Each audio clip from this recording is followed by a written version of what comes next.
정다운의 뉴스톡에서 매주 화요일마다 만나는 코너입니다. 질문하는 기자 이정주 기자 시간입니다. 이정주 기자 안녕하세요. 네, 반갑습니다. 이정주입니다. 네, 요새 그 오염수 브리핑, 일일 브리핑 아직도 진행은 되고 있는데 사실 요새 이슈가 진짜 많잖아요. 아, 그렇죠. 네, 뭐 양평 고속도로 건 있었죠. 네. 호구 내렸죠. 그렇죠. 그리고 뭐 김건희 오늘- 여사 명품.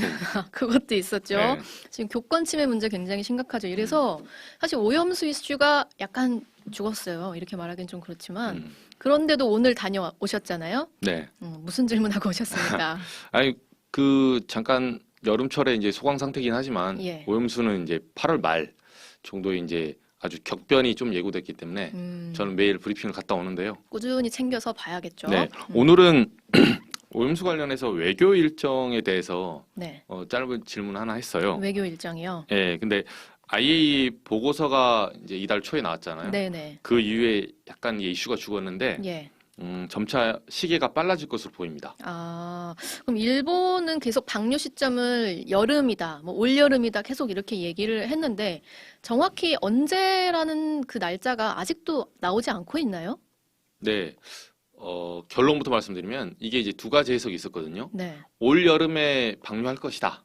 이렇게 하는 게 하나는 블러핑, 그리고 그러니까, 하나는 실제로 올 여름에 하려고 하는 이 두 가지 효과를 좀 노리고 네.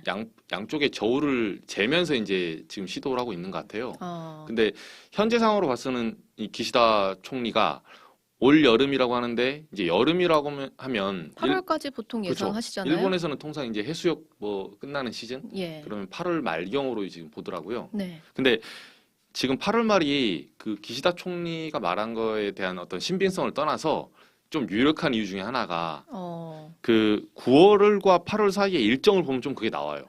이정주 기자가 좀 분석을 해보신 거예요? 네, 이거는? 이거 사실은 이거는 제가 분석하기 전에 이제 요미우리 신문이나 예. 이제 그 지지통신 뭐 일본 외신에서 먼저 분석이 돼 있었는데요. 간단하게 말씀드리면 뭐냐면 우리나라도 마찬가지인데 모든 그 정치 외교적 일정은 국내 정치에 영향을 많이 받아요. 그렇죠. 예, 이를테면 과거에 우리 2018년 그 북한 관련해서 평화적 협상하다가 트럼프 미국 대통령이 당시에 하노이 회담 깼잖아요. 네네. 그 이후에 그것도 사실 코온 청문회 당시에 그 재선을 노리는 트럼프 대통령 입장에서는 국내 정치, 미국 국내 정치에 힘쓸 수밖에 없는 상황이었고 그랬죠. 그게 가장 이 협상 파기에 유력한 요인 아니었냐 네네. 이런 진단이 있었거든요. 뭐 진실을 알 수가 없어요. 어차피 예. 그걸 트럼프 대통령이 말하진 않으니까요. 복합적이겠지만 그런 요인 무시할 수 없었다는 거고. 그렇죠. 근데 일본 국내 정치에 지금 어떤 시계가 돌아가고 있는 거예요? 현재 그 나온 일정만 말씀드리면 네. 이걸 그 후쿠시마 현을 포함해서 그 주변 동일본 대지진에 영향을 받은 현들이 있어요. 예. 우리로 보면 도거든요. 근데 이하테 현, 미야기 현 이쪽이 지방선거를 앞두고 있습니다. 언제쯤이죠? 네, 이게 8월 17일에 이하테 현 지사 선거가 있는데 네.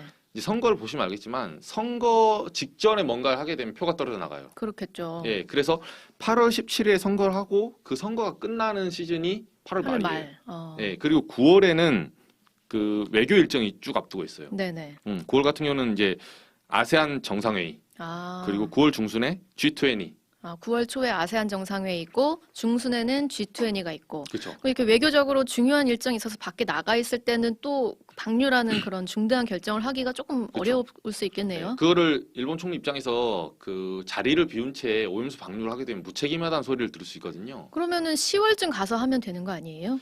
그런데 그렇게 10월로 가게 되면 타이밍을 왜 놓칠 수 있냐면 예. 이게 사실 이 일정 중에 가장 핵심적인 일정이 저는 8월 18일 네. 우리 언론에서 보도가 나왔어요. 한미일 정상회담이 그렇죠. 예, 미국 캠프 데이비드 음. 미국 대통령의 공식 휴양지입니다. 여기서 열립니다, 지금. 거기서 지금 바이든 대통령까지 함께 만난다는 거잖아요. 그렇죠. 요게 좀 분수령이 될 것이다. 네. 왜 그렇게 보시는 거예요?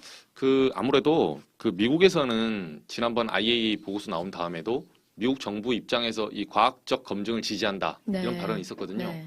근데 올해 보시면 알겠지만 이제 외교 전체적 지금 분위기가 한미일 동맹이 문재인 정부 시절에 많이 좀 균열이 있었던 거 아니냐. 그래서 이거 반대로 가고 있어요. 예. 그러니까 이 반대로 간다는 거는 뭐가 옳고 그름의 문제는 아니고 현재 한미일 동맹 체제를 좀 구축하는 그런 입장을 가고 있거든요. 네네. 현 정부는 그렇게 봤을 때 바이든 대통령이 이 회담에서 제가 봤을 때는 거의 한 90% 확률로 오염수 얘기를 꺼낼 확률이 높아요. 아, 오염수는 과학적으로 검증됐고 안전하다. 지지하는 방향으로. 그렇죠. 네. 그러면 아무래도 일본 어민들의 어떤 반발 음, 그리고 한국 내의 반발 이게 한미일 동맹 체제 안에 이제 틀에 들어가 있기 때문에 그 영향을 안 받을 수는 없습니다. 대외적으로 든든한 지지를 얻고 그걸 기회로 이제 방류를 8월 말에 실시할 확률이 높다. 그렇죠. 지금 그렇게 일정을 한번 정리해 봤습니다. 네.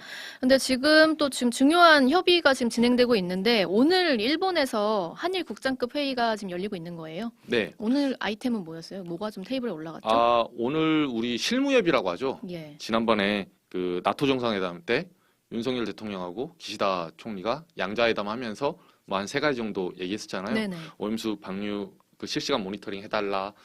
방사성 물질이 기준치 초과됐을 때 즉각 알리고 방류를 중단해달라. 예. 그리고 IAEA 이제 향후에 개설 사무소 또는 모니터링에 우리 측 전문가를 관계자가? 넣어달라. 참여하게 해달라. 네, 이 3가지인데 네. 이 3가지에 대한 이 후속 조치 뭐 얘기가 좀 나왔었어요. 근데 아. 제가 앞서서 일일 브리핑에서도 한번 지적을 했는데 그 중에 모니터링에 참여하는 인원 넣어달라 이거 말고는 2개는 이미 일본에서 확정이 돼 있어요. 그럼 사실상 이 테이블에서 논의하는 내용 중에 더 진전될 만한 곳이 없어 보이네요. 없죠. 그리고 IAEA 그 개설 사무소에 우리 측 전문가를 넣어달라는 것도 그건 IAEA 권한이에요.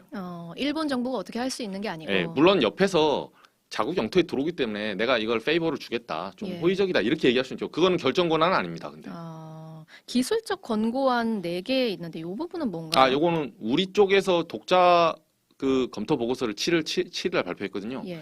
IAEA 보고서 나오고 3일 후에 우리 쪽이 발표했어요. 그 보면 이제 알프스 다액종 제거 설비라고 하거든요. 예. 이 필터 주기를 좀 필터 아. 점검 주기가 좀 3년인데 빠르게 해달라. 1년 또는 2년으로 단축시켜 달라. 이런 부분들이 지금 일본에서 논의가 되고 있는데 이거 금방 결론 나오고 하는 건 아니죠? 아니죠. 아, 우리 쪽 이제 얘기가 시작됐기 때문에 아마 이걸 바로 그 수용하기보다는 앞으로 논의해 보겠다. 내지는 2개는 받고 2개는 받지 않겠다. 뭐 이런 식으로 방류 시점까지 한 달 정도 시간이 있거든요. 네. 예, 그래서 시간을 끌 가능성이 높습니다. 한 달이면 얼마 남지 않은 시간인데 좀 긴박해 보입니다. 이정주 기자와는요, 본방송 이후 유튜브 뒷담에서 조금 더 이야기를 이어가도록 하겠습니다. 여기까지 이정주 기자 고생했습니다.